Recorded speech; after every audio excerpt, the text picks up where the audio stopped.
Alright, so here's my 10 gig switch up here. And then I just got in the mail the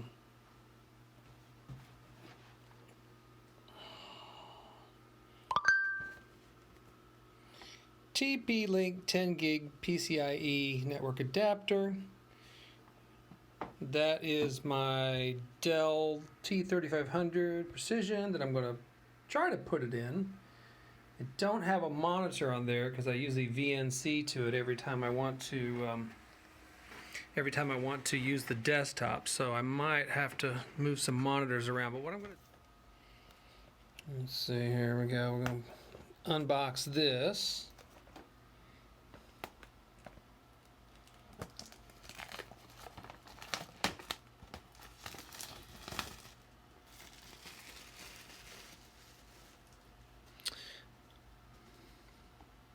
Hope it comes with a high profile bracket, otherwise I'll be in trouble. It says low profile, but I think it is implying that that's an option. Ooh, comes with a 1 meter, 1.5 meter, which is like what, 6 feet, Cat 6A Ethernet cable. Guess that's what you're going to need if you want those kind of speeds. Alright, I'm going to have to VNC into my, actually before I do that, probably should open the box, make sure there's not some driver in there I need to install first. So let's open this guy up. Ooh, it's tiny. Thought for sure that would be a lot bigger than. Oh, okay, so it comes with a high profile bracket. Then they provide a low profile one as an option. All right, so that's cool. God, that thing is tiny. Wow, I remember when Lantastic adapters used to be 3 times the size of this. All right. So they've got a CD with a driver on it. Oh boy. Little 1999 if you ask me, but okay. Oh, it's even got instructions. All right. And then, ooh, there's my 1.5 meter Cat 6 cable. That's handy to have. All right, let's see what it's saying to do. It says, turn off your computer, unplug the power, locate the PCIe slot, insert the adapter,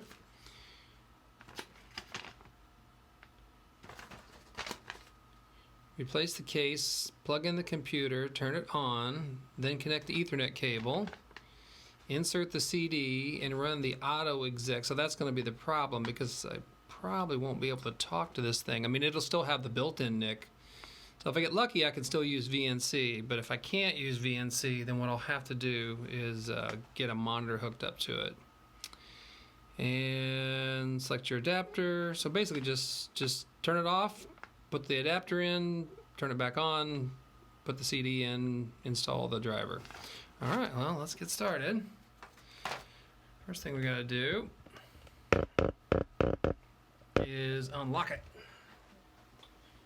All right. Okay, that's unlocked. Oh, that's right, I was gonna VNC into it to shut it down. Okay, great, so that's powering down right now. Sorry, I just can't get over how small that thing is.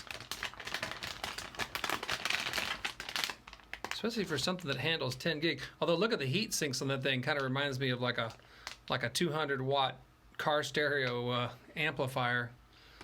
So, yeah, sharp looking NIC there. All right, so that's turned off. So let's go ahead and open up the case.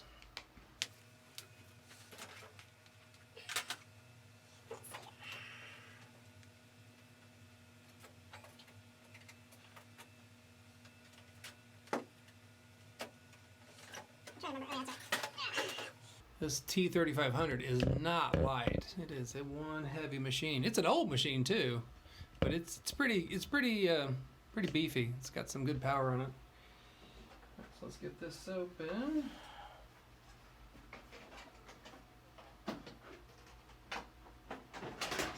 All right. So I gotta remember the trick here. This is really tricky, this little bracket right here. I went nuts trying to figure this out until I finally looked it up online on a YouTube video. You pinch these little two things together and the whole thing just folds up like that. Very nice. Alright. Now, I have an empty slot for him. I'm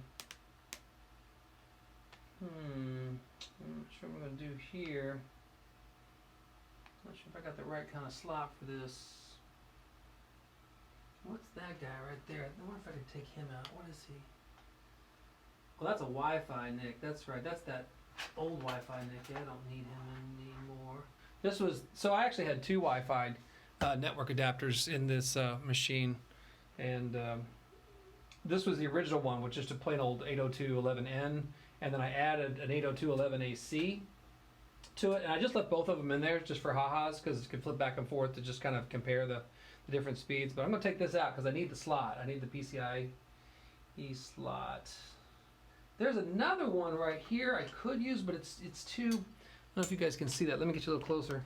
So the problem I'm having is that I've only got, what I think I got 3 of these PCIe slots, and this one right here is so close that if I were to put this here, the circuitry on the bottom of here would be rubbing against the metal heat sinks of that, so I don't want that. So I took that other Wi-Fi NIC out. I'm going to put it up, put that in its place. And then this card right here in the middle is the video card, so I can't, obviously can't take him out. So this would actually be the second NIC in this machine, and I'm hoping, hope is not a plan, I know, but I'm hoping that the other NIC will stay active and I can just use that as a way to VNC to the computer, because that's the only way I talk to this computer. I mean, I can hook a monitor up to it and keyboard, but it's an effort. All right, so I got that in there. Let's go ahead and close this back up. All right. Is that supposed to, I guess that's it. All right, so let's put the lid back on. On the back end. Does it tuck in there? No, it's just supposed to fit in there like that.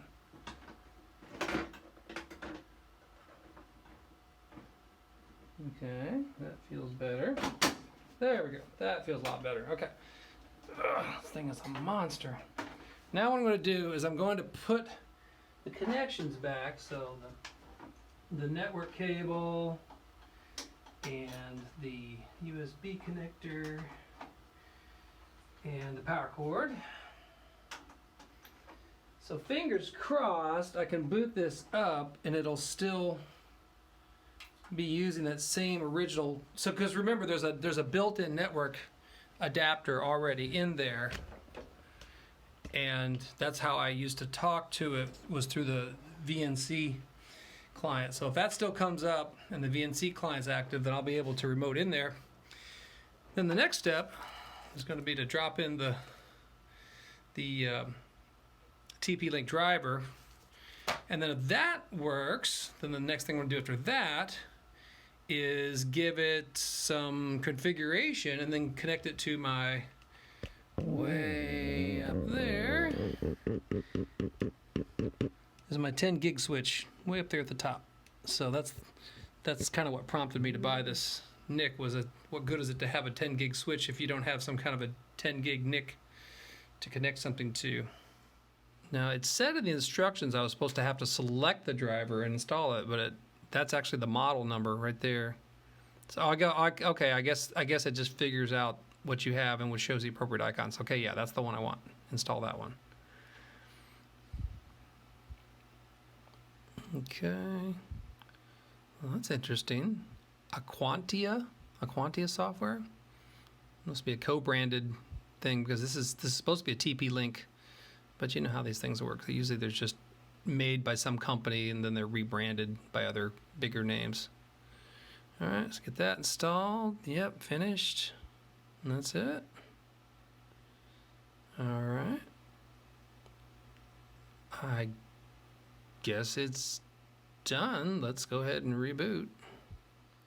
So they gave me this, it came with this 1.5 meters, which I'm pretty sure that's like, what is that, 7 feet? I think 3 plus 2, no, 5. It's 5 feet. Okay. So that might not work. I don't know if that's going to be enough. And I got another Cat 6 cable here. This one's a 6A, which technically is what you should be using for 10 gig. But for short spans, you probably can get away with a 6. Let me see how long this 6 one. I think these are both 5 feet. I don't want to have to move this computer to get it closer to the switch. It's probably easier to move the switch. All right, let's see if I can make this work. Okay, here we go. The moment that I've been waiting for. I'm assuming you've been waiting for too, so if you're watching. All right, plug that in here. Port 9. Now there's what's here. Let me show you what's going on. Let me get the camera off the thing and show you guys close up. So this is my Zyxel 10 gig switch right here. And it's got these little color codes, like so depending on what link connection you make will give you the appropriate color. Right now, pretty much everything I have is connected at the 1 gig, although I do have one device which is running 2.5 gig, which is that Zyxel access point right there, that white thing. So when I connect this, if it negotiates correctly, then it should turn dark blue, because it says here in the legend that 10 gig is a dark blue connection. So let's try that again. It's tough to hold the camera and work the wire with one hand, so I'll just have you sit down just for 1 second. All right, here we go. Plug that into port 9.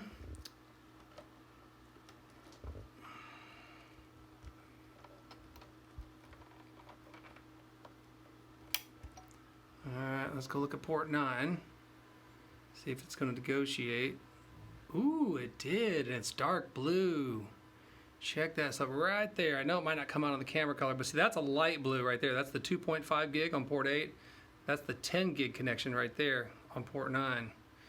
Ooh, fancy. All right, so the next thing would be like, hey, that's great, but how can we see what a difference that makes? Now, it's not going to make any difference with just plain old web surfing, right? Because you know, your speed for web surfing is only going to be as good as your local area. I mean, your ISP, and my ISP is only rated at 200. So the way to do it would be to get another NIC.